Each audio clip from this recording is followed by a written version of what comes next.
What is the role of relationships in Power BI, and how are they different from joins in SQL?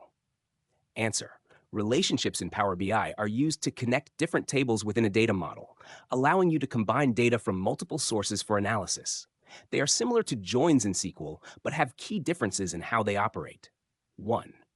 Relationships in Power BI. Purpose. Relationships link tables together so that you can analyze data from multiple tables in a unified way, creating a coherent model. Types of relationships. One to many. One record in the first table can relate to multiple records in the second table. Many to one. Multiple records in the first table can relate to one record in the second table. Many to many. Multiple records in both tables can relate to each other. Cardinality. The relationship can have different types of cardinality: one to many to one, or many to many. Direction.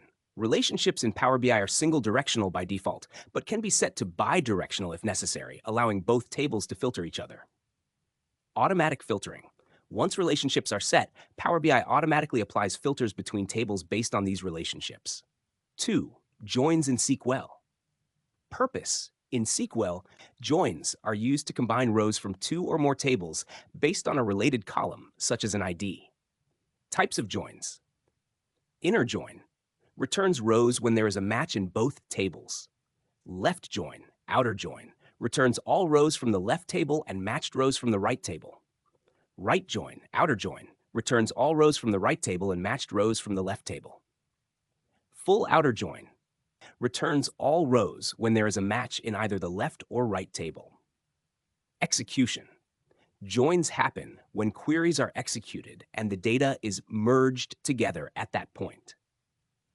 Key difference. Relationships in Power BI are part of the data model and are used for establishing how tables relate to each other within the Power BI environment.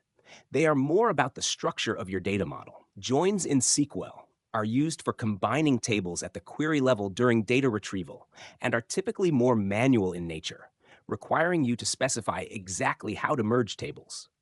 In Power BI, relationships are often used for easier and more flexible data modeling and analysis, while SQL joins are used for more detailed and explicit data merging during query execution.